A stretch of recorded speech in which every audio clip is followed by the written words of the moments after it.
Hey guys, Ben here with Oddly Armed, and today we're taking a look at another underappreciated rifle that doesn't get a whole lot of looks, and that's the Robinson Armament XCR-L. This is a rifle which could have been the SCAR, however, due to a technicality, it was kicked out of the trials. So let's talk about the history of the XCR and see how I have mine set up.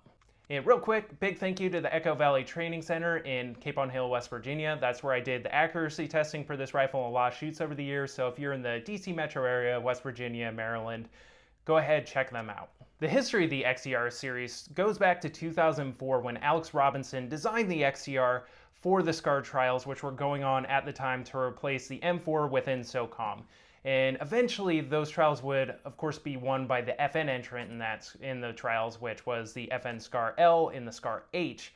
However, the XCR was actually kicked out of the trials fairly early on due to kind of a technicality. So with their entrance, they also wanted a BFA, a blank firing adapter, which would, of course, allow them to fire blanks, which is very important in military units. So if you're doing CQB training or something where you're not going to be able to do live fire, you can still do that training and not have to worry about rounds flying down range, potentially killing somebody that you don't want to kill. So that's going to be like going through a shoot house when you have people in there who are role-playing as enemy combatants, and you need to have blanks because, of course, you don't want to kill the role players.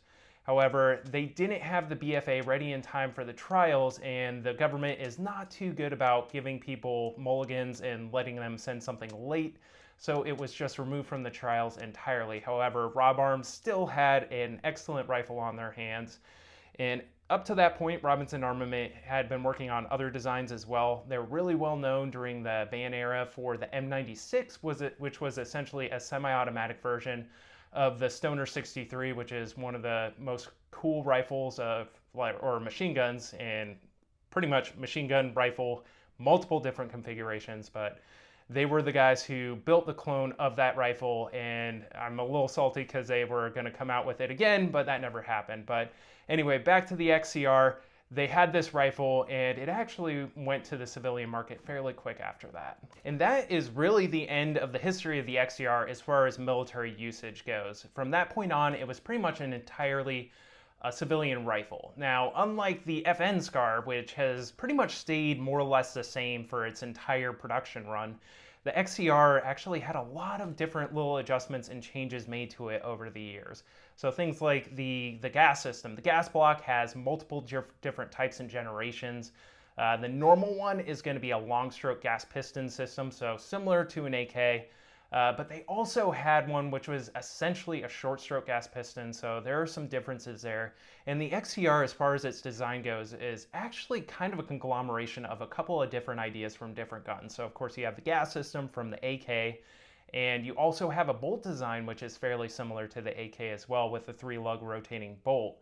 Lower receiver is fairly similar to an AR-15's, however, it does utilize a completely different trigger mechanism, so you can't swap that with an AR-15 style one. And then the way the gas piston actually connects to the bolt carrier group is similar to the Daewoo K2 of all things. So that's a pretty cool little feature of this rifle. Some other things that they changed over the years were the different stock styles. So the very original XCRs came with a tube style folding stock, and eventually they moved to the fast style of stock, and this is a fast 2 stock, which is going to be adjustable for length of pull, and then it also has a cheek riser that you can move up and down as well. But that's changed a lot over the years. And then also a really cool thing about the XCR that you didn't see with the SCAR is the handguards changed throughout the years too. So originally it started out with a classic quad rail. However, they were some of the first ones to move to using key mod and then eventually to M-lock.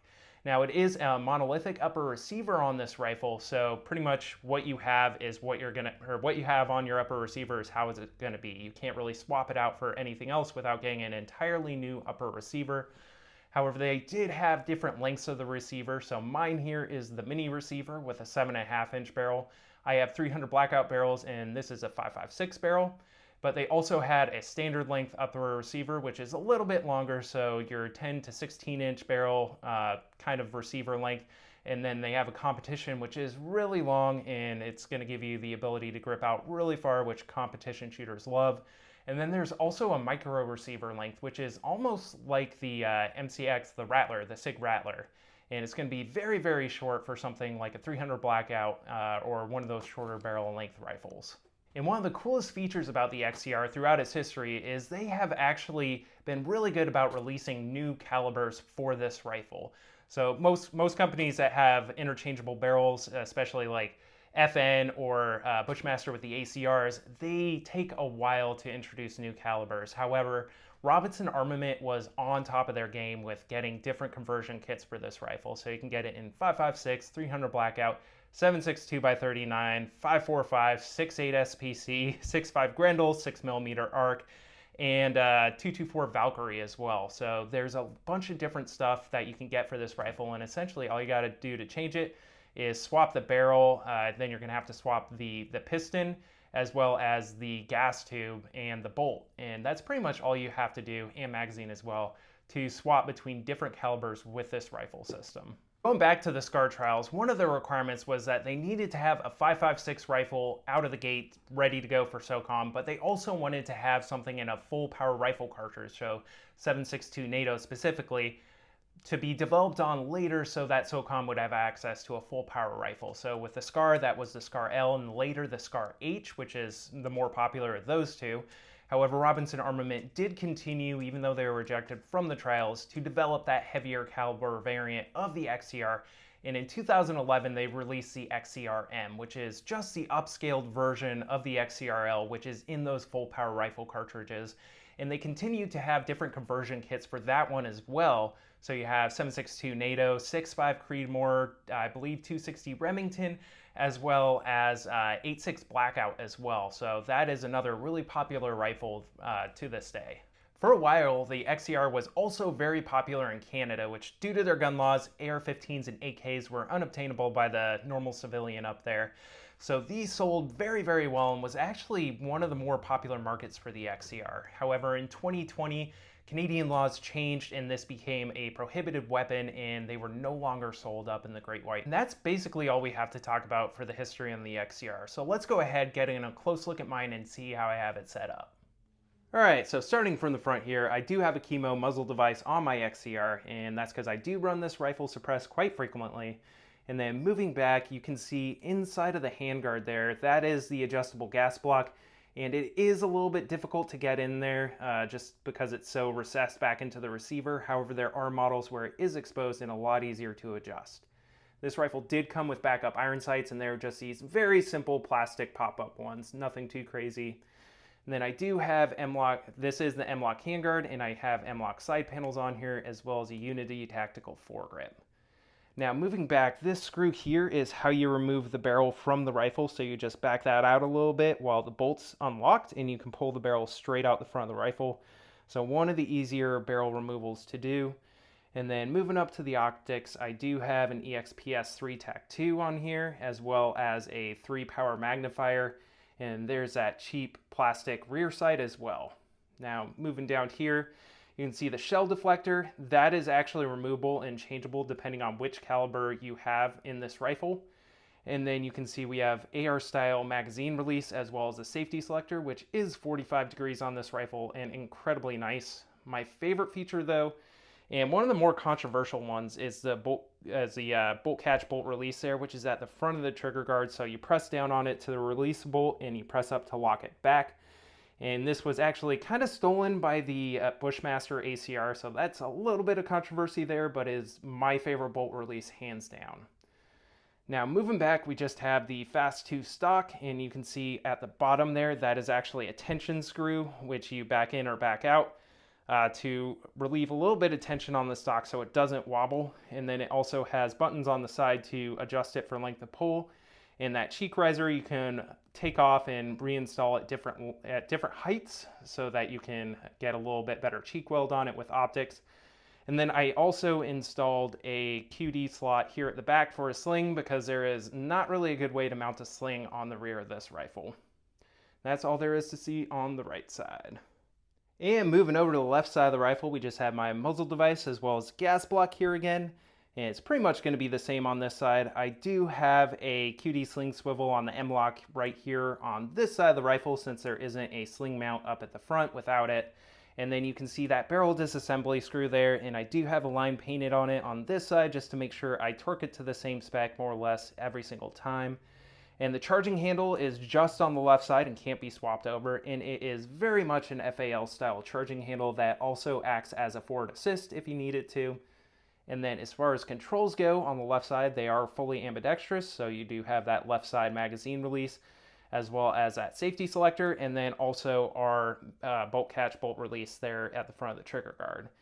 And we'll just see the optics on the rifle, and this lever at the back of the upper receiver is our disassembly lever, so you can see some nice knurling there on the back, but you basically just press forward on that and it allows you to hinge the receiver open, so disassembly is incredibly easy on this rifle. And back to the stock here, so you can see again all that button on the left side, so you have to press both at the same time. And then at the bottom underneath on the stock, we do have a single QD sling swivel as well. And that's basically all there is to see on the XCR. And we're going to kick off the ratings with accuracy, where the XCR-L is going to get a 3. With 55 grain M193 ammunition at 100 yards, I was able to get a 2.6 MOA group with this rifle, which isn't terrible considering that's just standard ball ammunition out of a 7.5-inch 5.56 rifle. And next up we have Aftermarket, where the XCR-L is going to get a 2, because there's just not a ton out there for this rifle. Now, some of the companies that are making parts for this is K&M Aerospace makes a folding charging handle for this rifle, and that's really the only part that they make, but there's also F5 Manufacturing. They make a stock for this rifle utilizing their clone of the original ACR stock. And then you also have A3 Tactical, which has their new HD A3 stock, I believe, that you can put on this rifle, and that's another ACR style stock, and honestly probably a little bit better than the Fast 2 stock that's already on it. And moving on from there, really all you have left is Robinson Armament themselves. So of course they make all the caliber conversion kits for this rifle. They also make an adapter so it uses a Picatinny rail instead of the Fast 2 stock. And they also have it in the pistol variant, which utilizes different back ends. So you can either have a brace, which utilizes a tail hook, or just a blank end of the receiver cap. And that's really about all there is. So there were some companies that were making like buffer tube adapters so you can put an AR-15 style stock on this rifle. However, I haven't been able to find any of those, and those are popular mainly up in Canada and they don't ship to the US, so getting those might be a little bit tricky. But other than that, there really isn't any parts availability as far as aftermarket goes for the XCR. And next up we have durability, where I'm going to give the XCR a 4. As far as construction goes, it's pretty much all aluminum. So you have a forged aluminum lower receiver as well as a monolithic aluminum upper receiver. And it seems to be very well built and well machined. So I'm not too worried about parts breakages as far as the receiver and both receivers go. The stock, again, is not my favorite, and I do have questions about how well certain parts will hold up, particularly the tension screw, which likes to back out pretty frequently. And then the charging handle on this rifle is also made out of polymer, which I'd be a little bit worried about breaking if you dropped it on it, because it does seem to be slightly lower quality polymer just from looking at it. But other than that, I really have not had any issues with this rifle to speak of. Nothing's broken on it. I haven't had any parts that are starting to wear in concerning ways, so it is a very durable rifle from the outside. And next up we have ergonomics, where I'm going to give the XCR a perfect 5. And this rifle really is pretty much my favorite as far as controls go out of any rifle on the market. But starting from the front, again, we do have the gas block, which in mine is recessed back into the handguard. So this is actually fairly difficult to go ahead and adjust while it's in the rifle. However, there are different models that have an exposed gas block, which are a little bit easier to adjust. But as long as you get it in the right position, you don't really need to change it on the fly, unless you're running it suppressed, which is another question we'll get into later on in the review. Now, moving back to the charging handle, go ahead and flip this around. Again, it is FAL style, so it is just that charging handle on the left side, and you can see it moves back with this little slide here, and there's a cutout in the receiver. It also functions as a forward assist, so you can see you can press in on the charging handle there. So if your bolt is back partially, you lock it into the bolt carrier, you press forward, and it'll send it home. But overall, as long as you're not left-handed, this is a very nice and easy to use charging handle. It doesn't get in the way too frequently. Now, as far as the magazine release goes, it is on the left side ambidextrous, and you can very easily also hit it on the right side of the rifle if I flip it around here. In standard AR-15 placement, so nothing crazy there, very easy to hit, no issues at all with that. And as far as magazine goes, it is compatible with all AR-15 magazines. I haven't had any issues with any mag pulls, lancers, whatever. Anything will work in this rifle. And then my personal favorite part of this rifle is the bolt catch bolt release right here. So this is the paddle at the bottom of the trigger guard here. To release the bolt, all you have to do is press down on it. And it'll release it, and then to lock it open, you basically just press up while you're pulling back on the bolt carrier, and it'll lock your bolt back. So that is an absolutely perfect design in my opinion, and really, really nice. As far as the safety selector goes, it's about a 45 degree, and again, it's ambidextrous with a very, very nice click to it. So this is perfect as well from my standpoint. And again, the ergonomics as far as the controls go with this rifle are essentially perfect to me. Now moving back to the stock, this is where things are a little bit janky. You can fold this stock, and again it is FAL style, so you lift up on it and it'll fold over to the right side of the rifle. And it doesn't cover the ejection port, so you can still fire it from the folded configuration. And then to go ahead and put it back, you have to lift up on it again, and there's a little button here at the bottom that you can use to flip it. And it'll just fold right back out and lock into place, so you can see it's FAL style there as well. Now this screw at the bottom here, which I've talked about a couple of times, is basically for tension so it doesn't wobble. So if you back the screw out, you'll get a little bit of wobble. It's really not bad. However, this has a tendency to just come undone while you're firing it, so I really don't like this little tensioner. Now to adjust the length of pull, you go ahead and release the tension there, and then there's two buttons there on either side of the stock, and you can go ahead and slide it in and out. I believe it has 5 or 6 different positions on it, so that is actually not bad. However, this butt plate here is not actually rubber. This is a hard plastic material, which I really don't like all that much. I kind of wish it was rubber.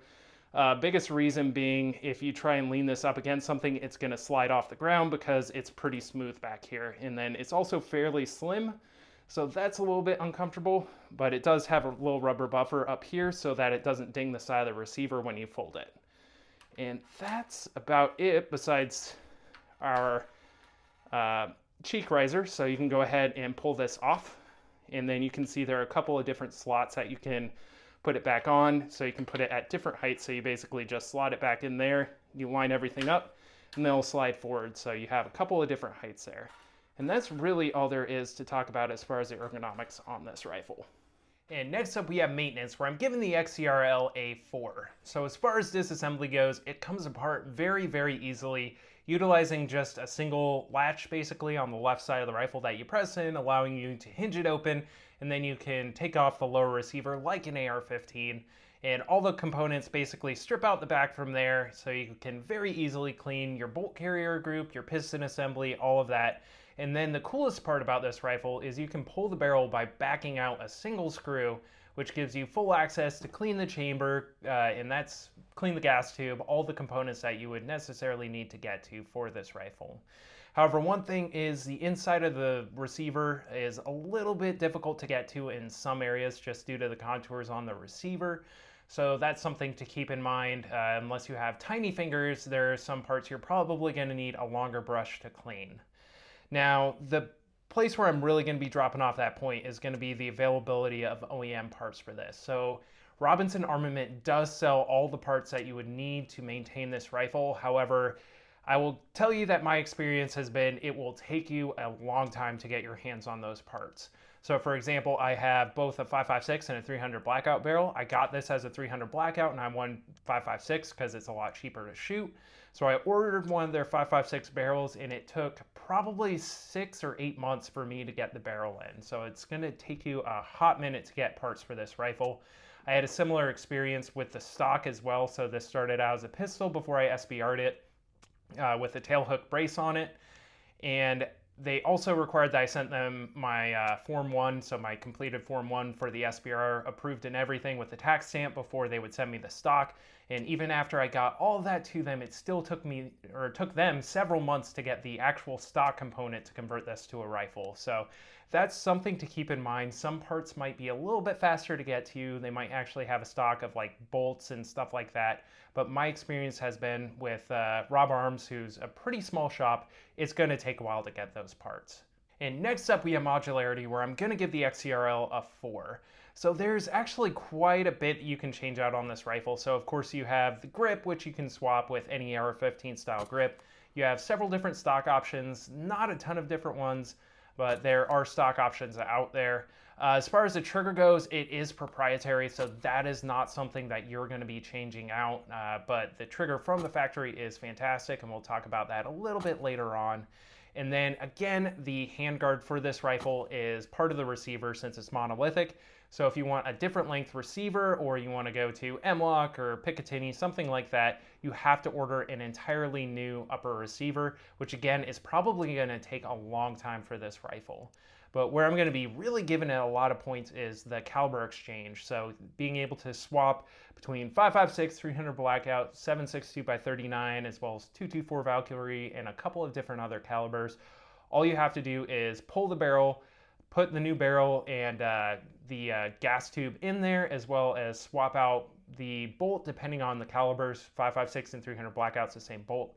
And then potentially like the spring and the magazine as well for 7.62 by 39, and you have a new caliber rifle. So that is incredibly nice. And again, they do have availability for all those different calibers. We'll say again, it will probably take you a while to get them after you order it, but that is one of the cooler features of this rifle. Price, I'm going to give the XCR-L a 3. And that's because these start around $2,000, $2,100 to build out one of these rifles, bespoke from Robinson Armament. And again, you're going to be waiting a while to get it in, but there are a lot of options on their website as far as barrel length, caliber, stock, whatever you want on the website when you order direct from them. Now you might be able to find some of these used since they've been in production for so long in some of the earlier generations of XCR for quite a bit less. However, they're still fairly expensive when you're talking about getting them built from Robinson Armament. In terms of shooting characteristics, I'm going to give the XCR-L a 4. Now, starting with the trigger, it is incredibly nice from the factory on this rifle, which is good because you can't swap it out. But it weighs in at about 4 pounds 4 ounces on my rifle, and it's a 2-stage trigger, which is incredibly smooth, very nice, not a lot of play, not a lot of take up, and the over travel is incredibly short on it. So this trigger is one of the best factory triggers I've had on any rifle to speak of. So that is one of its best features there. Now, as far as recoil goes, again, mine's a 7.5-inch barrel 5.56, so it's going to be a little bit stout, and it is a long stroke gas piston rifle, so it's going to be having that long stroke gas piston punch to it as well. However, it does have that adjustable gas block, so you can tune it to the ammunition that you're using in it to really lower that recoil down and make it smooth out quite a bit. Now, as far as that gas piston adjustment goes, that's really the crux on this rifle, so you need to make sure it's adjusted well to whatever ammunition you're using.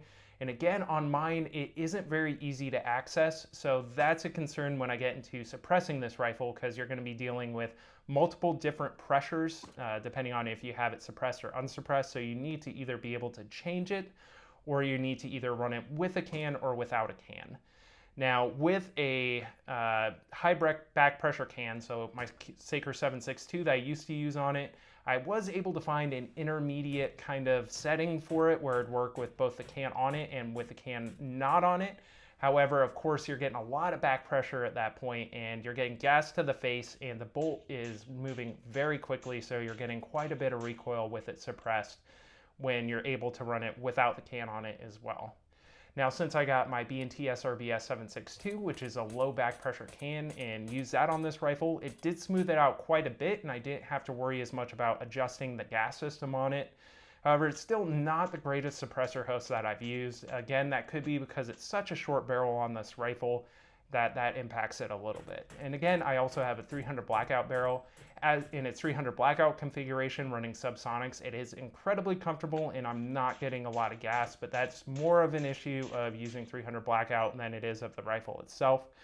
But it is not the greatest suppressor host that I've used. Next up is going to be reliability, where the XCR-L is going to get a 5. And again, as long as you have the gas in the correct setting, this rifle is going to run incredibly well, and I have not had any malfunctions after I've adjusted the gas system.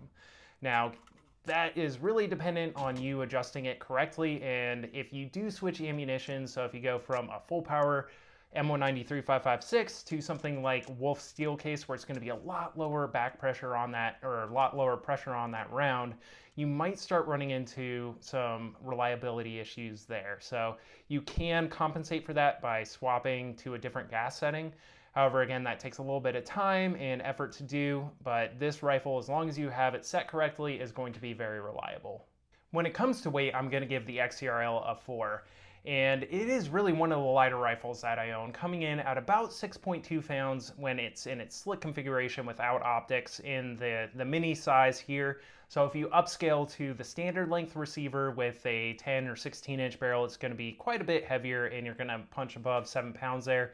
But in my configuration, it is very lightweight. And when we add up all 10 categories, we come out with a score of 38 for the Robinson Armament XCR-L, which puts it up into the A tier. Now, some of the high points for this rifle are going to be the ergonomics, which are nearly perfect in my opinion. They're very, very good. And then the shooting characteristics for it are pretty good overall, with the exception of being a suppressor host. It can be a little rough in that category depending on how you use it. And then the modularity on this rifle with the caliber exchange options is very, very good as well. Now, where it gets let down just a little bit is going to be in the aftermarket, which is pretty much non-existent for this rifle. And then it is also a very expensive rifle, coming in at over $2,000 new. And the last thing that we're going to talk about is where I think the XCR rates as far as the cool tiers go. And I'm going to go ahead and throw it right up into the A tier, and that's based almost entirely off of the way the rifle looks, because I think this is one of the most gorgeous rifles on the market. The lines are almost perfect, it just looks really cool. Now, as far as pop culture appearances go, there's almost none. As far as movies, there is no appearances of the XCR. And in video games, I'm only aware of one popular appearance, and that's in Uncharted 4. So there really isn't any places that these pop up. However, it again is just a really cool looking rifle. All right, guys, and that's going to do it on my review of the Robinson Armament XCR-L. So thank you for checking out this video. Please like, share, and subscribe for more content coming on here in the near future.